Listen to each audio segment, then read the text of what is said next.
G'day and welcome to another episode of Perth Property Insider. I'm your host, Jared Mann, and today I wanted to take you deep inside where are the new train stations coming to for Perth and what's their timeframes, what's the typical benefits to an area of gaining a new train station, and how this, I guess, fits into a strategy that you might take for buying in these areas. And I also give you my top 3 suburbs that combine both a better proven history of performance with where a train station is coming. So lots to cover, really great topic, and let's go inside. Welcome to Perth Property Insider, where you will learn how to grow your wealth and improve your life using Perth property. Our show is brought to you by Investors Edge Real Estate, the highly rated and award-winning property management specialists servicing the whole of Perth. Now, here is your host, Jared Mann. There's one school of thought to follow where new train stations are being put in the hope that it'll improve the future growth for that area. And there's another that says to follow the proven history of performance for those suburbs that already have the infrastructure, in the hope that that desirability is already there and will continue to bring buyers to an area and demand for an area. I think both schools of thought can work, and they're certainly better than buying in a random suburb or a suburb that you already live. The more research that you put in to stack the odds in your favour, the better that you're likely to do. And I've also looked at, for the purpose of this episode, suburbs that have performed the best over 30 years and tried to see if any of the suburbs that are getting train stations ahead, which would be my top 3 areas getting a new train station, so that I could combine the past history of reasonable performance with the future benefit of a coming train station. So I'm just going to try and combine the best of both schools of thought and choose a top 3 suburbs for you to buy based on history and the new train stations. So what does a train station do for an area? It's not just an improvement to the transport infrastructure and the accessibility of an area.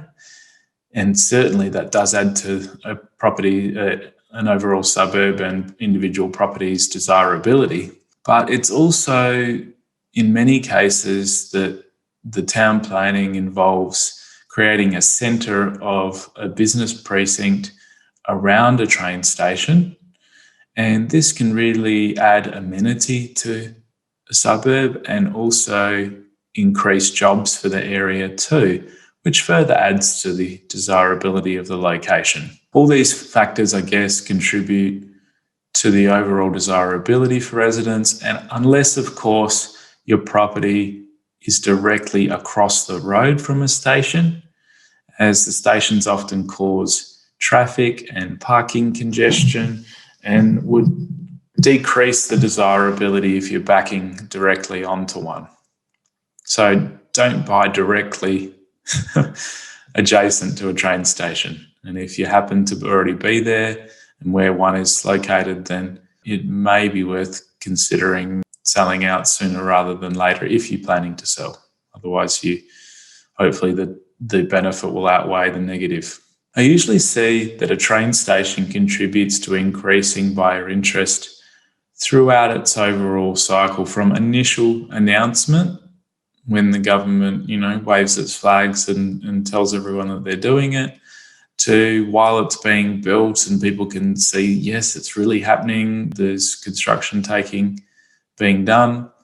And then when it's finished, there's obviously the big buzz around, we've finally got a station, this is really going to help the area. And then ongoingly, when it just gets normalised, there's benefit in desirability because you can get to work quicker, you've got these other amenities close by, and for people moving into the suburb for a job, perhaps in the commercial area, if it has one around the station.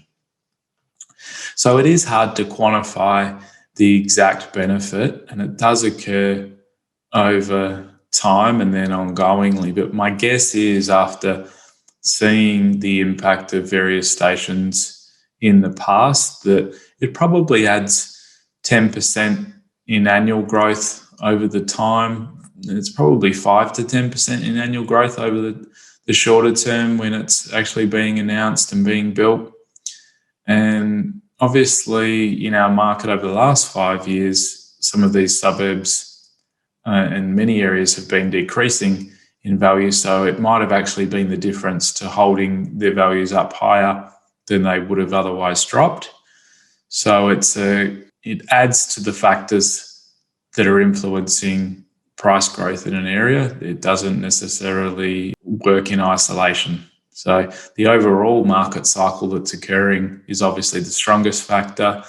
And then there's other factors that contribute to desirability that we've covered some of them in our last episode a few or two ago, such as location to the beach, rivers, schools, and the city, for example. I then expect ongoingly, after that 5 to 10% over the time that it's being built, to have possibly a 1% impact in the long-term annual growth rate, which is nothing to be sneezed at. And I don't have any empirical long-term study to back this up, and it's very difficult to analyse because it's never just one factor. It's hard to isolate that one factor.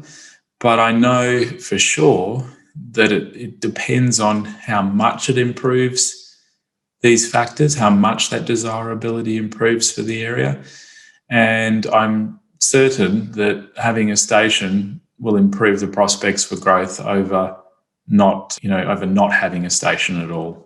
What's happening as far as the timeline goes for various stations around Perth? Let's unpack this now. So in order of what is more recently ahead to what's longer term, we've got the Forestfield Airport link, which began in 2014. So a very big project as far as the timeline goes.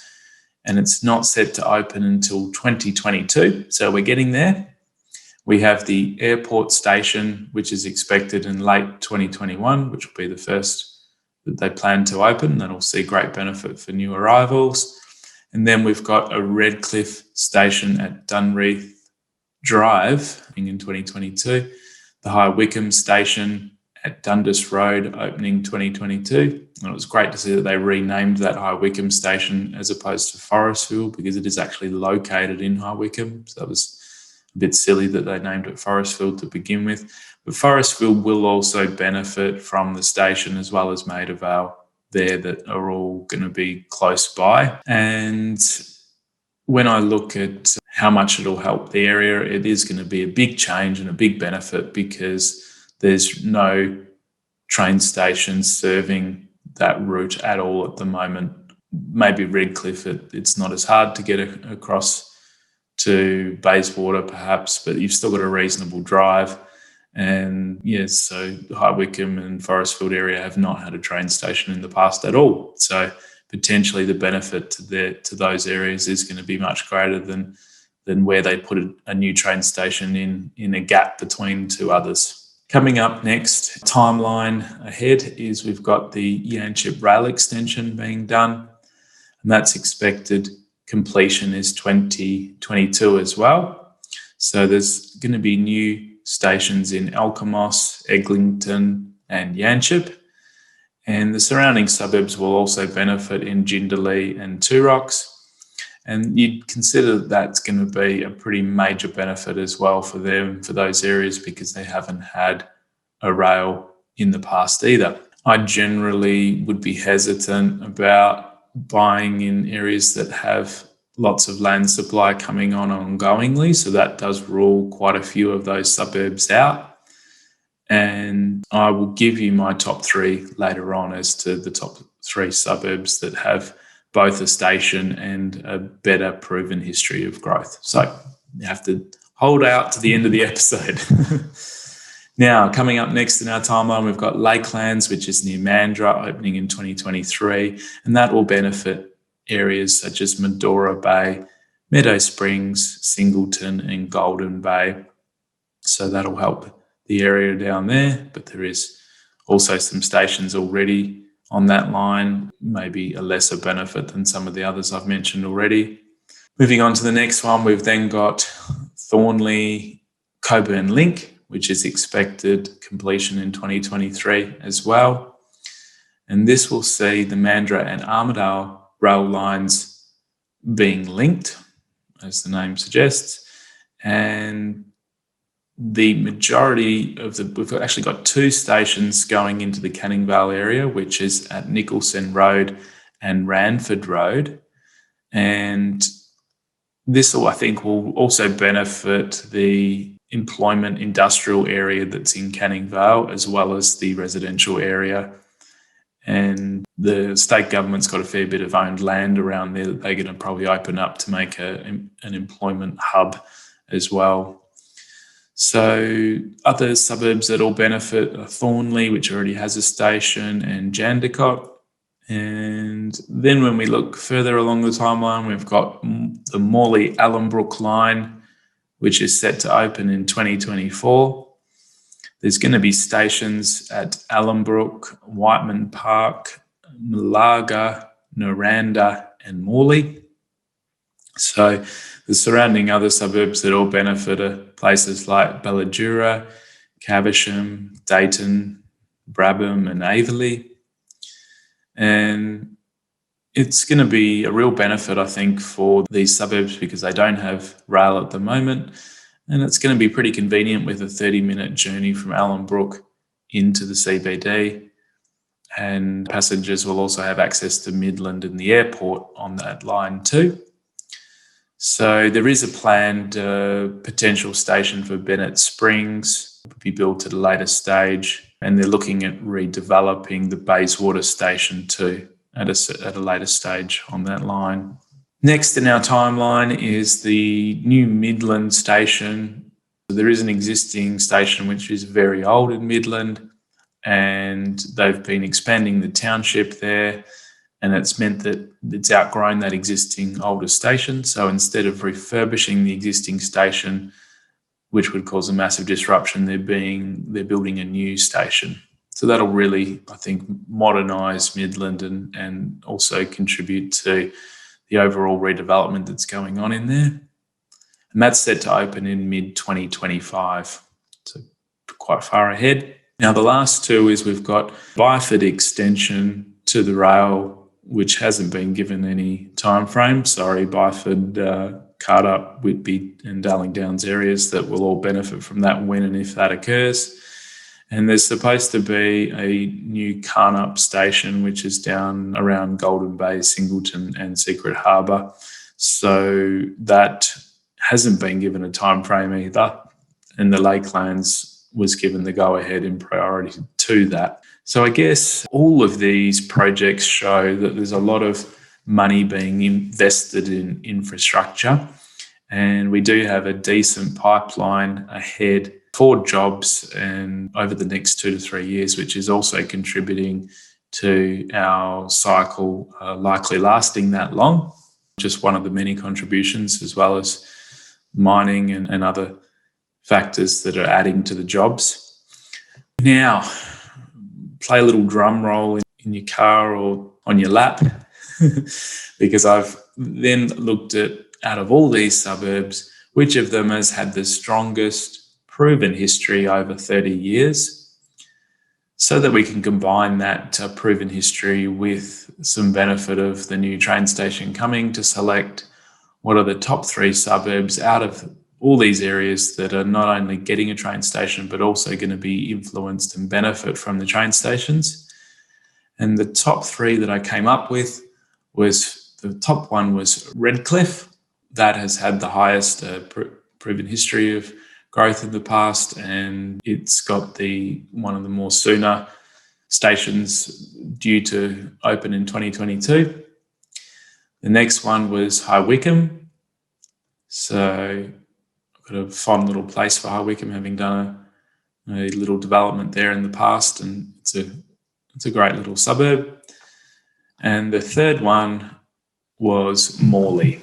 So even though the station isn't as well located for Morley as it could have been, it would have meant a lot of disruption to take the station into the Galleria, but it'll definitely help the overall suburb benefit from increased accessibility and other amenities coming around it. So that's the top three. We've got Redcliffe, High Wycombe and Morley. So Morley and High Wycombe are very similar in their histories of growth, and Redcliffe was a notch above the two others. So I hope you find that useful, either if you've got a property in those suburbs or if you're looking to select a suburb based on a new train station, consider doing so. And there's the suburbs that I would choose. Thanks for listening, and catch you on the next one.